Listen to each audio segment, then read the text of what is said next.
نحمده ونصلي على رسوله الكريم اما بعد فاعوذ بالله من الشيطان الرجيم بسم الله الرحمن الرحيم ومن يبتغ غير الاسلام دينا فلن يقبل منه صدق الله العظيم۔ میرے انتہائی واجب الاحترام سامعین و ناظرین، آج کل بعض مفکر اسلام بن کر، مذہبی اسکالر بن کر لوگوں کے سامنے یہ بات کہتے ہوئے نظر آتے ہیں کہ ہم کسی کو کافر نہیں کہہ سکتے، ہمارا حق نہیں پہنچتا کہ ہم کسی کو جنتی یا جہنمی کہیں۔ بظاہر یہ الفاظ بڑے ہی نرم لگتے ہیں، لیکن حقیقتاً یہ ایمان و کفر کی سرحدوں کو دھندلا کرنے والی بات ہے۔ آپ یہ پہلے ویڈیو سماعت فرما لیں، پھر اس کے بعد میں وضاحت کرتا ہوں۔ احمدی حضرات کے بارے میں آپ کی کیا رائے ہے؟ کیا وہ مسلمان ہیں؟ دیکھیے، میرا نقطہ نظر، اور ذرا دل تھام کے سن لیجئے، وہ ہمیشہ سے یہ ہے کہ ہر وہ شخص جو اپنے آپ کو مسلمان کہتا ہے، مجھ کو کوئی حق نہیں ہے کہ میں اس کا انکار کروں۔ میں نے ابھی آپ کو یہ جواب دیا ہے کہ نہ مجھے اللہ تعالیٰ نے لوگوں کے اسلام اور کفر کے فیصلے کرنے کا اختیار دیا ہے۔ میں پورے اعتماد کے ساتھ یہ کہتا ہوں کہ قرآن کی کسی آیت میں، پیغمبر کی کسی حدیث میں مجھ کو یہ اختیار نہیں دیا گیا۔ آپ نے اس شخص کی گفتگو سماعت فرمائی، یہ شخص جاوید احمد غامدی ہے۔ کیا یہ رہا تھا کہ میں کسی کو کافر نہیں کہہ سکتا، کسی کو جنتی یا جہنمی کہوں، یہ میرا حق نہیں ہے، اللہ جل جلالہ کا حق ہے۔ یہ بات قرآن و سنت کی روشنی میں دیکھی جائے تو درست نہیں بنتی۔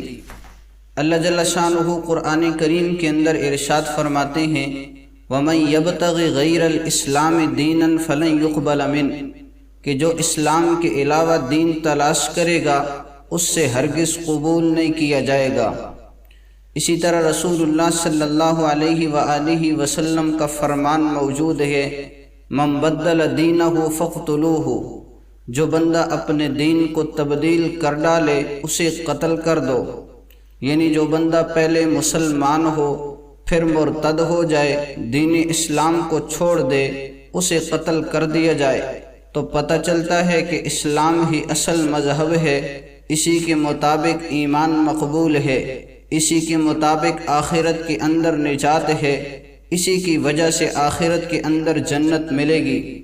تو آن جناب کا یوں کہنا کہ میں کسی کو کافر نہیں کہہ سکتا، جو اپنے آپ کو مسلمان کہے میں اسے مسلمان سمجھتا ہوں، یہ بات بھی اس کی درست نہیں ہے، اس لیے کہ ایسے تو پھر یہودی اور عیسائی، دیگر غیر مذاہب والے بھی اگر اپنے آپ کو مسلمان کہیں گے، کیا ہم یہ کہہ دیں گے کہ یہ بھی مسلمان ہو گئے ہیں؟ پھر تو مومن اور کافر کی تمیز ختم ہو جائے گی، کوئی بندہ کافر نہ رہے گا، حالانکہ ایسی بات نہیں ہے۔ اور ختم نبوت کا عقیدہ یہ اسلام کے بنیادی عقائد میں سے ایک عقیدہ ہے۔ جو بندہ یہ عقیدہ مانتا ہے دائرہ اسلام میں داخل ہے، جو بندہ یہ عقیدہ نہیں مانتا دائرہ اسلام سے خارج ہے، وہ بندہ مومن و مسلمان نہیں رہتا بلکہ کافر ہو جاتا ہے۔ اللہ کا فرمان قرآن کریم کے اندر موجود ہے، جس سے عقیدہ ختم نبوت واضح ہوتا ہے، ما کان محمد ابا احد من رجالکم ولکن رسول اللہ وخاتم النبیین۔ اسی طرح آیت مبارکہ یا ایہا الناس انی رسول اللہ الیکم جمیعا، حضور صلی اللہ علیہ وآلہ وسلم کے کئی سارے فرامین موجود ہیں۔ حضور صلی اللہ علیہ وآلہ وسلم نے فرمایا، انا خاتم النبیین لا نبی بعدی، کہ میں نبیوں میں سے آخری نبی ہوں، میرے بعد کوئی نیا نبی پیدا نہیں ہوگا۔ حضور صلی اللہ علیہ وآلہ وسلم کا فرمان موجود، ایک لمبی حدیث ہے کہ جس کے اندر حضور صلی اللہ علیہ وآلہ وسلم نے اپنی 6 ایسی فضیلتوں کا ذکر فرمایا جو دیگر انبیاء علیہم السلام کو عطا نہیں کی گئیں۔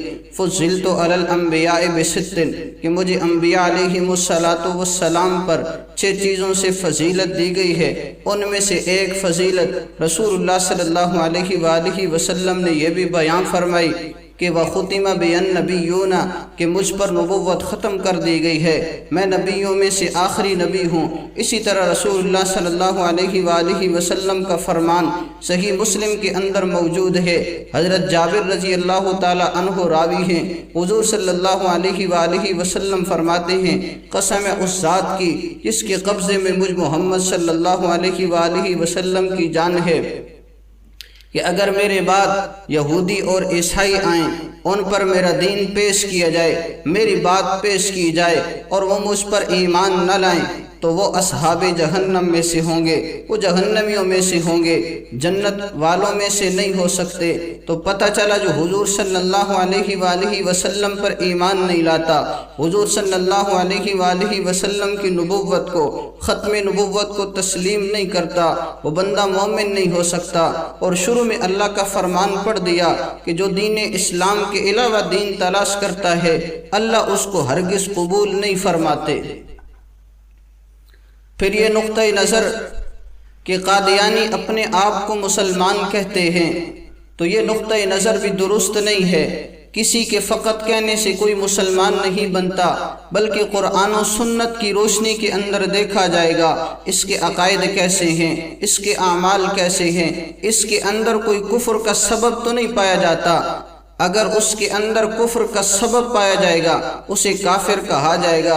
اور پھر بعض اوقات کہتے ہیں کہ کافر کو کافر نہیں کہنا چاہیے، اس پر بھی دلیل پیش کر دیتا ہوں۔ اللہ کا فرمان قرآن کریم کے اندر موجود ہے، قل یا ایھا الکافرون، اے نبی صلی اللہ علیہ وآلہ وسلم ان کافروں سے کہہ دیجئے ایھا الکافرون، کو کافر کہا جا سکتا ہے۔ تو یہ ساری باتیں بظاہر اخلاقی لگتی ہیں، بظاہر نرم لگتی ہیں، لیکن قرآن و سنت سے ان کا دور کا واسطہ نہیں ہوتا۔ اور اسی طرح یہ ایمان، اسلام اور اسی طرح کفر کے درمیان کی سرحدوں کو دھندلا کر دینے والی بات ہے، لہٰذا ایسی باتیں ہرگز درست نہیں ہیں۔ قرآن و سنت کے مطابق چلا جائے، جو قرآن و سنت کے مطابق عقائد رکھتا ہے، جو اسلام کے بنیادی عقائد ہیں، اگر کسی کے پاس وہ عقائد ہیں وہ بندہ مومن ہے، وہ بندہ مسلمان ہے۔ اگر کسی کے پاس بنیادی عقائد نہیں ہیں، اس کے پاس عقائد ضروریہ نہیں ہیں، تو اسے کافر بھی کہا جائے گا اور وہ کافر ہے، مومن نہیں ہو سکتا۔ تو غامدی صاحب بات سمجھنے کی کوشش کریں، اپنے طرف سے فتوے نہ دیا کریں، قادیانیوں کو خوش کرنے والی باتیں نہ کیا کریں، بلکہ قرآن و سنت کے مطابق فیصلہ کیا جائے۔ اللہ جل شانہ کی ذات سے دعا ہے اللہ جل شانہ مجھے آپ کو تمام ضروری عقائد سمجھ کر اپنانے کی توفیق عطا فرمائے، اور جو بندہ کافر ہے اسے کافر کہنے کی ہمت عطا فرمائے۔ وآخر دعوانا الحمدللہ رب العالمین۔